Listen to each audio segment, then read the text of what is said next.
Hello दोस्तों, आप सभी का स्वागत है महिंद्रा एजुकेशन हब के यूट्यूब चैनल में, जहां पे आपको सरकारी नौकरी से संबंधित सभी अपडेट मिल जाते हैं सबसे पहले, सबसे आसान भाषा में और सबसे सटीक विश्लेषण के साथ। तो दोस्तों, आज हम बात करने वाले हैं जो यूकेएसएससी की 416 पदों के लिए जो विज्ञप्ति निकली है उसके बारे में बात करने वाले हैं। तो एक एक करके हम जो बात करेंगे, सभी जितने भी पद निकले हैं उनके बारे में बात करेंगे, क्या उनकी योग्यताएं हैं, क्या उनके कार्य हैं, वो सभी एक ही बार में बात करेंगे।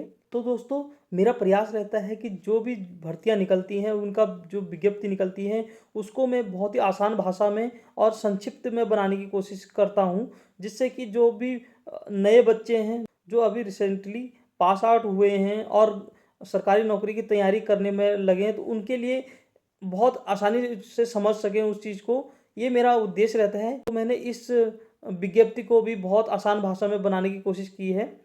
आशा करते हैं कि यह वीडियो आपको पसंद आएगी। तो बिना देरी किए हुए चलते हैं सीधे कंप्यूटर स्क्रीन पे। तो दोस्तों, अब हम कंप्यूटर स्क्रीन पर आ गए हैं। तो दोस्तों, ये हमारी ग्रेजुएशन लेवल की भर्ती रहने वाली है, स्नातक स्तरीय भर्ती रहने वाली है। इसका विज्ञापन जो रिलीज हुआ था वो 9 अप्रैल को रिलीज हुआ था, और जो फॉर्म भरना स्टार्ट होंगे हमारे वो 15 अप्रैल से स्टार्ट हो जाएंगे। फॉर्म भरने की अंतिम तिथि हमारी 15 मई 2025 रहने वाली है। संशोधन की तिथि होगी, ठीक है, जिसमें हम अपने फॉर्म को करेक्शन कर पाएंगे, वो 18 मई से लेकर 20 मई तक रहेगी। और जो इसकी टेंटेटिव लिखित परीक्षा की टेंटेटिव डेट है वो 27 जुलाई रहने वाली है। तो दोस्तों, अब बात कर लेते हैं महत्वपूर्ण जानकारी के बारे में। तो इतनी बड़ी विज्ञप्ति होती है तो ये कहीं ना कहीं ये छोटे छोटे पॉइंट हमको इतनी जल्दी नहीं मिल पाते हैं, तो मैंने पूरा विश्लेषण करके इन छोटे छोटे पॉइंटों को एक साथ करने की कोशिश की है। जैसे लिखित परीक्षा जो हमारी होने वाली है वो 100 नंबर की रहने वाली है, जिसमें माइनस मार्किंग 1/4 रहेगी। जो हमारा सिलेबस है, जो पाठ्यक्रम है हमारा, उसमें जो हमारा पाठ्यक्रम है उसमें हिंदी, व्याकरण और साहित्य जो होगा वो हमारा 20 नंबर का होगा। सामान्य ज्ञान और सामान्य अध्ययन हमारा 40 नंबर का रहेगा, जिसमें reasoning, history, geography, polity, economics और हमारा करंट अफेयर्स आएगा। और उत्तराखंड हमारा 40 नंबर का रहने वाला है। अब बात कर लेते हैं कि आयु सीमा कितने वर्ष से कितने वर्ष तक रहेगी। तो आयु सीमा हमारी 21 वर्ष से लेके 42 वर्ष तक रहने वाली है। आरक्षण हमारा एससी के लिए 5 वर्ष, एसटी ओबीसी के लिए हमारे 3 वर्ष का रहने वाला है। अगर आप बात कर लेते हैं शुल्क के बारे में, तो शुल्क अनरिजर्व कैटेगरी और ओबीसी के लिए हमारा 300 रुपये रहने वाला है। एससी, एसटी और ईडब्ल्यूएस अभ्यर्थियों के लिए 150 रुपये रहने वाला है। जो दिव्यांग हैं उनके लिए भी 150 रुपये रहने वाला है। जो अनाथ हमारे अभ्यर्थी होंगे उनके लिए कोई फीस नहीं रहेगी। तो ये महत्वपूर्ण जानकारी थी। तो अब आगे बढ़ते हैं। तो अब बात कर लेते हैं जितने भी पद आए हैं उनमें क्या क्या योग्यताएं हैं उनके बारे में हम बात कर लेते हैं। सबसे पहला पद रहने वाला है सहायक अधीक्षक, जिसको असिस्टेंट सुप्रिटेंडेंट भी कहते हैं। इसका ये पद कोड रहने वाला है, और इसमें कुल पदों की संख्या हमारी 5 रहने वाली है।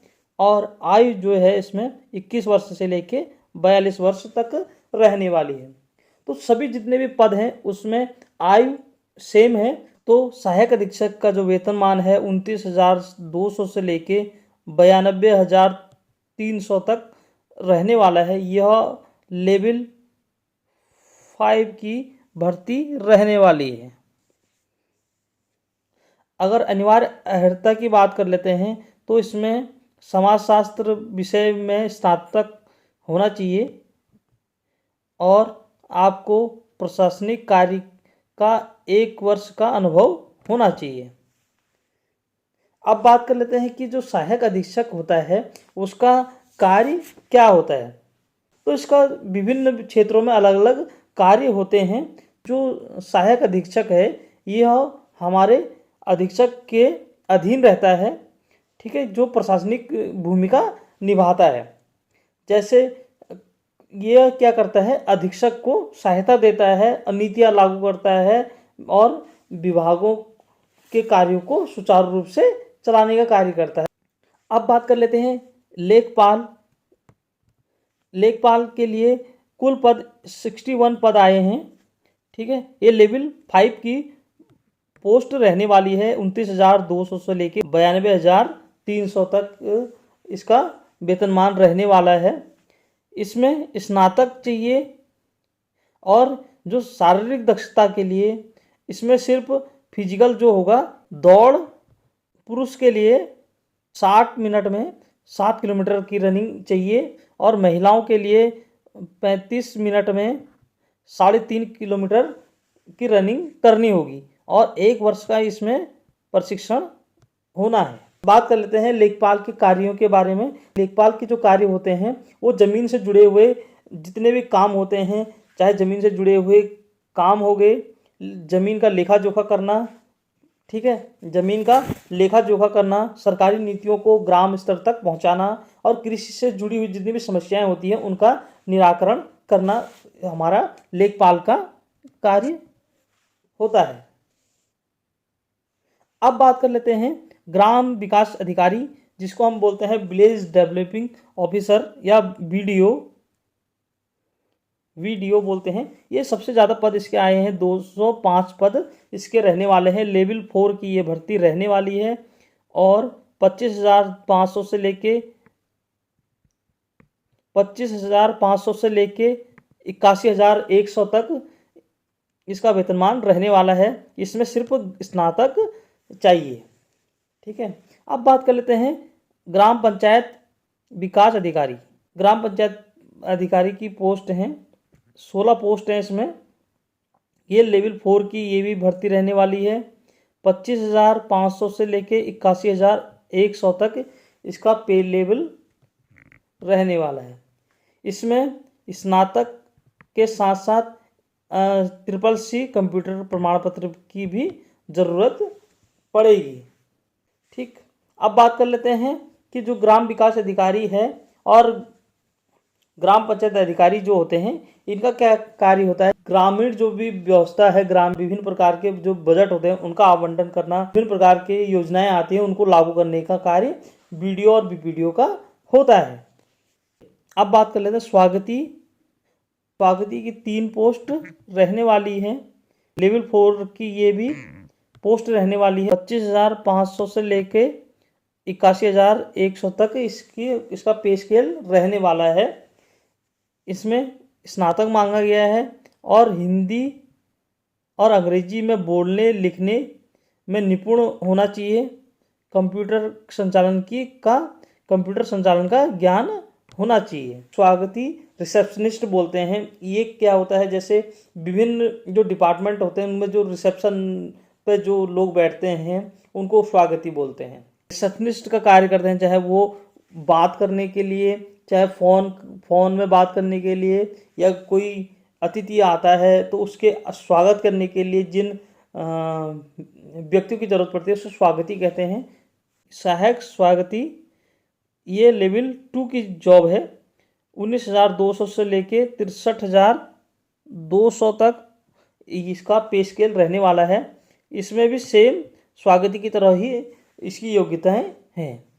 अब नेक्स्ट पोस्ट जो रहने वाली है, नेक्स्ट पोस्ट रहने वाली है सहायक समीक्षा अधिकारी। इसको बोलते हैं असिस्टेंट रिव्यू ऑफिसर, ARO भी बोलते हैं। और इसकी 3 पोस्ट अभी निकली हुई हैं और यह लेवल 7 की जॉब है।